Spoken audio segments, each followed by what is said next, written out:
안녕하세요. 저는 오늘 하루도 죽지 못해 살고 있는 한 가정의 주부입니다. 이제 제 나이도 60이 넘어가는군요. 그동안 별일 다 겪었지만 30년 전 제가 겪었던 일은 지금도 잊혀지지가 않습니다. 그때 저희 가족은 여름 휴가로 가평에 놀러가게 되었습니다.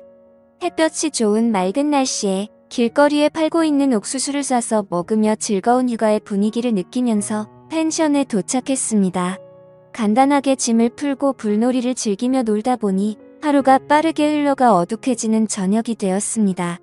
남편은 저와 딸이 맛있게 먹을 수 있도록 숯불에 고기를 굽기 시작했고 저는 된장찌개와 딸이 먹을 수 있는 햄도 구우면서 배고프다는 딸 입에 밥과 햄을 쏙 넣어 주었어요.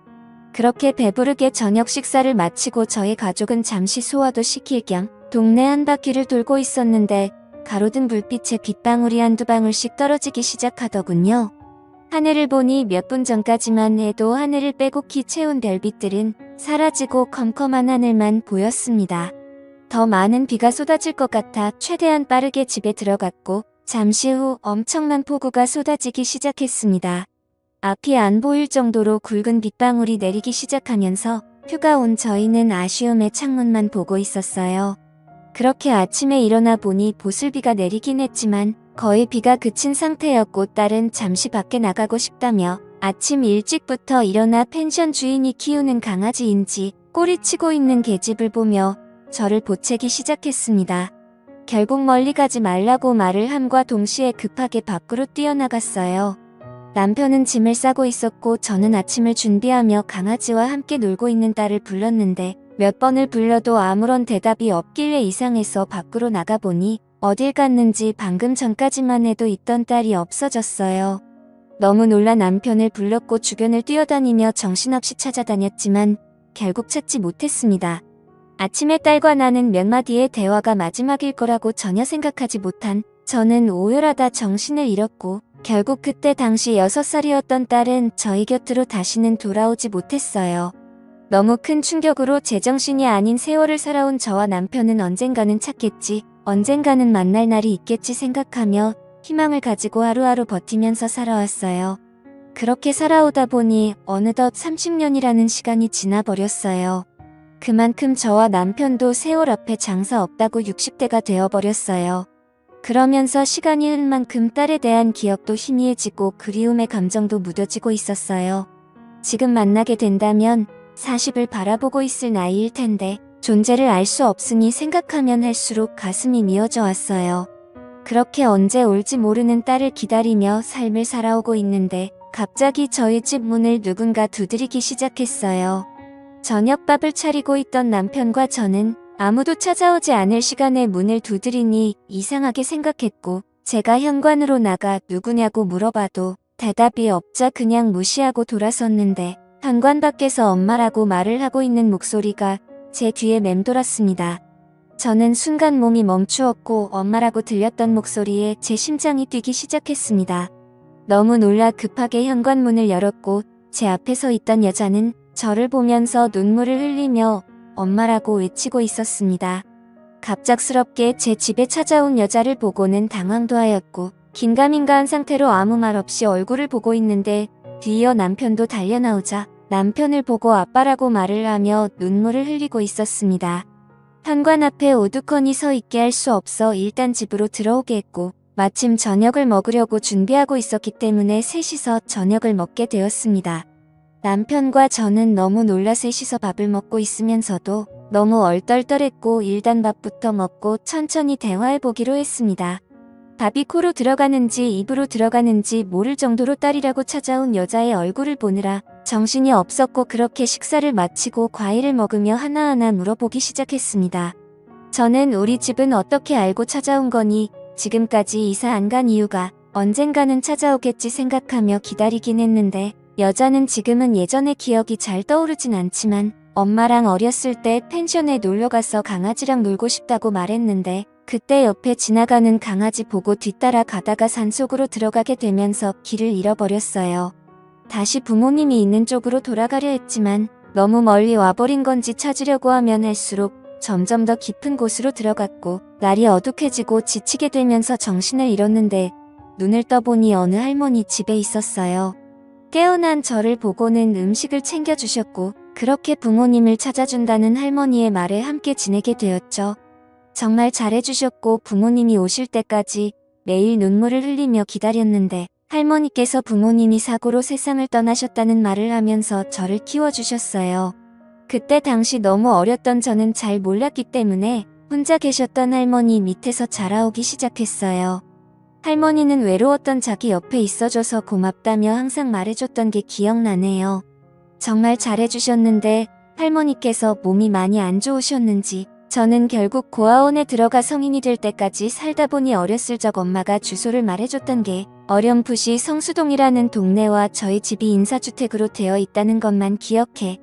시간이 될 때마다 그런 곳 위주로만 돌아다니면서 동네 주민분들 중 연세 드신 분들에게 돌아가신 부모님 관련된 소식을 듣고 싶어 물어보며 돌아다니며 세월을 보냈는데 동네 주민분들과 대화를 하던 중 그때의 일들을 기억하고 계시는 할머니를 만나게 되면서 부모님께서 살아계시다는 말을 듣게 되었고 여기까지 오게 되었어요. 이 말들을 듣고 있는데 저는 눈물을 흘리고 말았습니다. 과거의 상황들이 하나도 틀리지 않았습니다. 그렇게 바라고 바라던 딸의 얼굴을 볼 수 있었다는 거에 너무 감사했습니다. 동네 주민분들이야 워낙 저희 가정사를 잘 알고 계신 분들이 몇 분 있었기 때문에 그분들 중 한 분과 만나게 된 것 같아 너무 감사했습니다. 더 이상 다른 건 물어볼 필요도 없었습니다. 과거의 일들이 모두 생생하게 떠오르기 시작했고 그때의 미안함 때문에 저는 제 딸의 손을 잡고 고개를 떨며 아무 말도 할 수가 없었습니다. 오랜 세월이 흐른 만큼 어색함도 교차했고 조심스럽게 이런저런 이야기를 하면서 그동안 힘겹게 살아온 딸의 인생을 들으며 너무 소중한 시간을 함께하고 있었습니다. 저희는 늦게까지 대화를 이어나갔고 다음날 출근을 해야 한다며 다시 오겠다는 딸의 말에 아쉬운 표정을 남기며 신발을 신고 있는 딸에게 가지 말라고 말하고 싶었지만 그동안 살아온 세월이 있기 때문에 그런 감정을 억누르고 손을 잡고 다음 날 꼭 다시 와달라는 말을 하면서 보내줬습니다. 30년의 세월이 흘렀고 6살 때의 기억이 거의 나지 않는다는 딸을 보며 안타까움에 가슴이 미어졌고 그동안 죽은 줄로만 알고 부모 없이 살아온 세월이 얼마나 힘들었을지 도저히 상상이 안 되었습니다. 그동안 못해준 것들 세상 떠나기 전에 모든 걸 다 해주리라 다짐하면서 다음 날이 빨리 오기를 기다렸습니다. 너무 기분이 들떴고 딸의 얼굴이 아른거려 남편과 저는 잠 한숨 못 잤네요. 딸은 매일 저녁 저희 집에 찾아왔고 주말의 경우 아침부터 와서 함께 시간을 보내줬고 마음이 너무 앞선 저는 그동안 해주지 못했던 것들 해주려고 모든 걸 다 내어주었습니다. 힘들게 일하며 퇴근 시간에나 볼 수 있는 게 싫어해줄 수 있는 게 금전적으로 지원해주는 것밖에 없어 딸에게 카페 하나 차려줬고 매일을 카페에서 시간을 함께 보냈네요. 그리고 살던 집에 어렸을 때의 딸의 방을 다시 리모델링해서 모든 걸 다시 새롭게 시작하며 서로가 점점 안정이 되고 자리가 잡힌 줄 알았는데 하나의 문제가 있었습니다. 예전부터 만나왔다던 남자가 있는데 정리했다고 말은 했지만 밤늦게 전화 오고 밖에서 통화하고 싸우는 소리가 들리다 보니 신경이 거슬리기 시작했습니다. 그런데 저녁에 보리를 보고 카페에 들어갔는데 딸이 말했던 그 남자와 단둘이 대화를 하고 있는 것 같았습니다. 저는 밖에서 그 남자가 나오기만을 한참 동안 기다렸고 밖으로 나오자마자 그 남자에게 다가가 경은 이 엄마라는 말을 하면서 따로 대화하기를 원한다며 다른 카페로 자리를 옮겼습니다. 그리고 딸에게 빚이 있다는 걸 듣게 되면서 갚지 않고 계속 도망치길래 정신적으로 너무 힘들다며 나중에 자기도 무슨 짓을 저지를지 모르는 이 엄마라면 대신 빚을 갚아달라고 저에게 화를 내기 시작했습니다. 이런 문제를 30년 만에 만나게 된 부모에게 말하지 못한 건 당연하다고 생각해 이 남자에게 빌린 돈 1억을 대신 갚아줬습니다. 경은이와 결혼할 줄 알고 장사한다는 거 모자란 보증금 빌려줬는데 나중에 원금까지 다 까먹었다며 돈은 받았으니 다시는 찾아오지 않겠다고 말하면서 상황을 마무리 지었습니다. 이런 문제로 인해 얼마나 불편하고 힘들었을지 생각하니 너무 마음이 아팠습니다. 집에서 저는 자연스럽게 이런저런 이야기하면서 상처되지 않을 선에서 조심스럽게 그 남자에 대해 말을 하면서 이력을 갚아줬으니 다시는 찾아오지 않을 거라며 미안해하는 딸을 다독여줬습니다. 30년의 세월 동안 부모 없이 살아보겠다고 발버둥 치다가 이런 일들이 발생된 것 같아 마음이 너무 무거웠지만 앞으로 모든 일이 잘 될 거라고 좋게 생각했습니다. 그런데 생각지도 못한 문제가 발생되면서 손발이 떨리기 시작했고 딸과 그 남자의 대화 속에 듣게 된 진실의 충격을 받고 말았습니다. 늦은 새벽 갈증이 나서 주방으로 내려가려고 하는데 딸이 밖으로 조용히 나가는 모습을 보게 되고 그 남자가 아니면 통화할 일이 없을 거라 생각해 또 접근하고 있는 건가 의심스러워 조심스럽게 현관 앞에서 통화하는 소리를 듣고 있었습니다. 그거 먹고 나르지 마라. 내가 지금 여기서 얼마나 혼신의 힘을 다해서 연기하고 있는지 알아? 여기 완전 부자인 거 알지? 이 집이며 돈이며 모두 내 거가 될 거니까 조금만 기다려. 나중에 다 내 명의로 돌려달라고 말할 거야. 그때 같이 살면 되지. 좀 답답해도 기다려. 이 사람들 살면 얼마나 살겠냐. 밑작업이 얼마나 중요한지 몰라. 일단 이력 받은 걸로 생활비 좀 하고 있어. 그리고 나 지금 이렇게 나와서 통화하면 안 돼. 제발 전화 좀 그만해. 이러다 들키겠어. 지금 거의 마무리되고 있는데 모든 계획이 실패했으면 좋겠어. 제발 생각 좀 하고 살자. 우리 인생도 좀 펴야 할 거 아니야. 의심을 사게 되면 나중에 유전자 검사하자고 할지도 모르잖아. 그럼 빼박이야. 내가 전화할 때까지 무조건 기다려. 그럼 끊는다. 이 말들을 현관 앞에서 듣고 있는데 몸이 굳어 움직이지도 않았습니다. 저는 몸을 피할 힘도 없어 딸이 보이지 않는 곳에 주저앉아 숨었고 방에 들어간 모습을 확인한 후 저도 힘들게 방으로 들어갔습니다. 도저히 믿을 수 없는 말들을 듣게 되면서 무서움에 자고 있는 남편을 깨워 이 사실을 말하려 했지만 받아들이기가 너무 힘들었네요. 그만큼 기다려온 딸인데 아니었다고 돈 때문에 접근한 거라고 말을 하면 분명 쓰러지고 말 겁니다.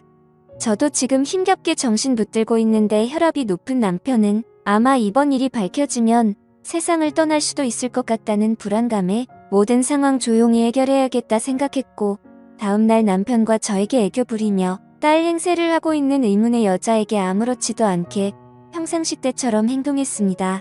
이 여자가 계획한 것처럼 그냥 우리가 세상을 떠날 때까지 조심이라도 하면 될 것을 이런 사실을 걸려서 또 다른 상처를 줬다는 게 버티기가 너무 힘들었네요. 남편은 출근하고 의문의 여자도 카페로 출근을 했습니다. 저는 친구를 만나야 한다며 저는 친구들 만나야 한다며 저녁에 카페에 들린다고 웃으면서 말했고 아무도 없는 집에 혼자 남아 의문의 여자 방에 들어가 바닥에 떨어진 머리카락들을 주워서 유전자 검사를 진행했습니다.